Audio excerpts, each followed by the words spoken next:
Imagine waking up each morning before the sun rises, not to the sound of an alarm, but to the quiet rhythm of duty, a life already planned out for you without question. For many Amish women, this is not just a tradition. It is a way of being. Marriage doesn't mark the start of personal freedom.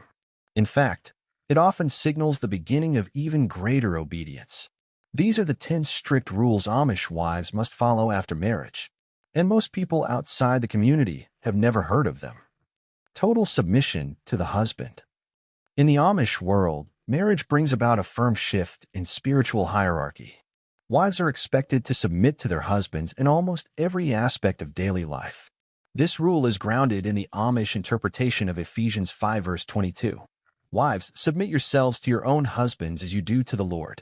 Practically, this means the husband is the final decision-maker on matters of finance, property, church involvement, and even children's education. Emotionally, it can be a deeply humbling adjustment. Before marriage, an Amish girl may have more autonomy within her household or during her umspringa. But after vows are exchanged, her role is redefined. Some Amish women say they felt a subtle internal shift after marriage, a quiet realization that they were no longer daughters or individuals, but extensions of their husband's mission. For some, that brings peace. For others, a deep stillness they must learn to live with. The community views this structure as a spiritual safeguard, a way to maintain order and unity in the home. To outsiders, though, this might seem like a suppression of voice and choice. It's not that Amish women are without strength. It's that their strength is expected to take the form of quiet support, not leadership. No personal income or financial independence. Once married, Amish women typically do not hold paid jobs outside the home. Any form of income they generate, from baking, quilting, or even running a small home business, is considered part of the household income under the husband's oversight. This isn't about laziness or lack of skill. In fact, Amish wives are often incredibly industrious. They might manage large gardens, sew dozens of garments a month, or sell preserves at a roadside stand. But the idea of individual financial freedom is foreign to their values. Money earned belongs to the family, not the individual. There are exceptions, of course. Some communities allow women to sell handmade goods to English customers. But even then, the income is folded back into the home's needs. This rule deeply contrasts with a modern American view of independence. An outsider might find it restrictive, even unfair. But within the Amish worldview, shared finances promote unity and remove the temptation of personal ambition. Wealth is not a sign of success. Contentment is.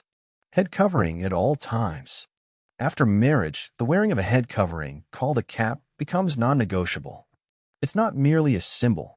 It is a command rooted in scripture and practiced with absolute seriousness. The cap is worn even inside the home, when no one is watching. It signifies submission to God and to the husband. Many women sew their own coverings, and the care and effort they put into this small garment speak volumes about their inner devotion. Some women admit it took time to adjust. The fabric can feel hot in summer or irritating in the cold. But more than comfort, it's the constant reminder that you are not your own. Your head is covered because your heart is covered in obedience. To modern eyes, this rule can seem excessive. Why should a piece of cloth hold such weight? But to the Amish, it's a daily reminder of faith, structure, and humility.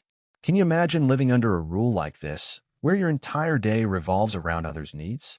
Limited voice in church matters. While both Amish men and women are baptized into the faith, only men serve as deacons, bishops, or ministers. Wives, no matter how devout, are expected to remain silent during church leadership discussions. After marriage, this boundary becomes more visible. A wife might support her husband if he is chosen as a deacon, but she herself will never be given such authority. Her role is to nurture, serve, and maintain spiritual order within the family. In church, women sit on one side, men on the other. Leadership speaks from the front, and the wives listen. Some women find this deeply spiritual. Others, silently, wonder what it would feel like to have a voice that can shape decisions. Some outsiders view this as spiritual inequality. But to the Amish, leadership comes with weighty responsibility, not status. Wives carry spiritual influence in the home, but never in public church decisions. Childbearing without modern medical choices. For many Amish wives, motherhood begins soon after marriage, often within the first year. Most births take place at home or in small community-run birthing centers. Pain medication, epidurals, or even regular ultrasounds are rare or avoided altogether. This rule is rooted in a deep trust in God's will and a rejection of unnecessary technology. Some women face repeated pregnancies with minimal medical support. The emotional weight of this can be overwhelming, especially when complications arise. One woman shared her story of delivering her 8th child on a cold November night with only her mother and a midwife present. The power had gone out. There were no machines, no beeping monitors, just faith and silence. Still, they accept it with grace. To be a mother is seen as a sacred role. But from an outsider's perspective, the lack of choice or control can seem like a quiet burden many carry without ever speaking of it. Absolute modesty in dress. Married Amish women must follow strict guidelines in how they dress. The dresses are plain, often in darker colors, with long sleeves and high necklines. No makeup. No jewelry. Not even a wedding ring. This isn't about hiding beauty. It's about shifting the focus away from vanity. Clothing is sewn by hand and often checked by church leaders for compliance. Emotionally, it can feel like letting go of personal expression. There is little room for experimentation or trend. But within the community, it creates unity and prevents competition. Everyone is seen as equal, not by what they wear, but how they serve. Even little girls watch their mothers sew and prepare their own garments, knowing one day they too will wear the same sober colors. Modesty becomes not just a rule, but an identity. No divorce, no matter the circumstance. Once married, Amish women are expected to remain in a marriage for life. Divorce is not just discouraged, it is forbidden. Even in cases of emotional distance or conflict, separation is not an option. This rule can be both comforting and confining. On one hand, it reinforces commitment. On the other, it removes the possibility of escape in genuinely harmful situations. A woman whose husband grew emotionally cold after years of stress and labor described how she prayed for his heart to soften, knowing she had no other path. She stayed. She cooked. She carried on. Outsiders might see this as cruel, especially in cases of abuse. But the Amish see marriage as a covenant, not a contract. Problems are to be worked through, not walked away from. That mindset requires deep endurance, especially for wives. Imagine spending your entire life within a commitment you cannot leave, even if your heart longs for something different. Home first, always. The Amish wife's world revolves around her home. Her duties include cooking, cleaning, raising children, sewing, gardening, and sometimes helping on the farm. These tasks are not just chores, they are expressions of devotion. The rhythm of daily life is repetitive but sacred. Morning baking, afternoon mending, evening sweeping. Each task, done in silence or song, is an offering. Leaving the home for long periods, socializing frequently, or prioritizing self-care over household duties is frowned upon. Even extended visits to family require the husband's consent. The outside world often values individual fulfillment. But in the Amish view, fulfillment comes from sacrificial service. Home is where faith is lived out hour by hour. Expected to have many children. In Amish communities, marriage and motherhood go hand in hand. Once a woman marries, she's expected to have a large family, often 7 to 10 children or more. This isn't just tradition. It's a core belief that children are blessings from God, and it's not up to individuals to limit them. Practically, this means her life becomes centered around raising children, without daycare, formula, or modern appliances. From cooking and laundry to teaching and comforting, every hour belongs to her family. Emotionally, there's deep purpose in motherhood, but little room to speak of exhaustion or personal desires. Many Amish wives carry the weight quietly, believing they're fulfilling God's will. The community sees large families as a sign of faith and strength, but outsiders may view it differently, questioning the lack of choice or the pressure placed on young wives. In the modern world, family planning is personal. In the Amish world, it's spiritual. Before marriage, a young woman might help with siblings.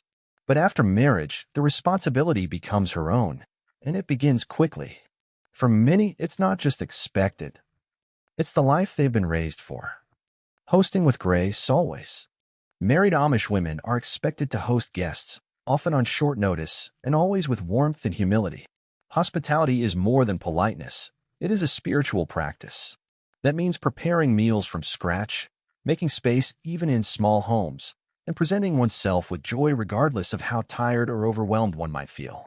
Even during illness or grief, the expectation to serve never fades. A casserole is baked. A table is set. A prayer is whispered. Hosting is not about showing off, but about showing up. It's a quiet pressure. To be a good hostess is to honor God. Yet for many Amish wives, it can become emotionally draining, especially with large families and frequent community events. Still, refusing to host is not an option. It's part of what defines a capable woman within the church. Silence and suffering. Perhaps the most difficult rule of all. Amish wives are expected to bear suffering quietly. Whether it's emotional hardship, marital conflict, or personal doubt, they are taught not to speak openly of it. Venting is considered selfish. Seeking outside counsel is discouraged.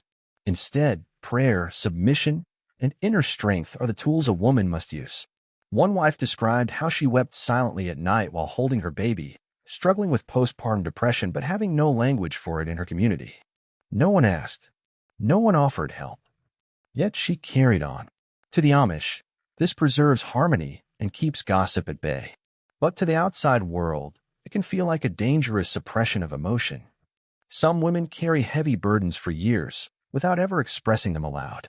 Can you imagine carrying pain in silence simply because your culture demands it? These rules may seem strict, and in truth they are, but they also reflect a deeper belief in spiritual order, sacrificial love, and unshakable faith. To live Amish is to accept that your life is not entirely your own. It is to believe that obedience brings peace, that submission brings strength, and that a home built on tradition will weather every storm. Many modern women may find these customs hard to accept. And yet, within the Amish world, these rules are not just obligations. They are quiet acts of worship, repeated every day, behind closed doors, where no one but God is watching.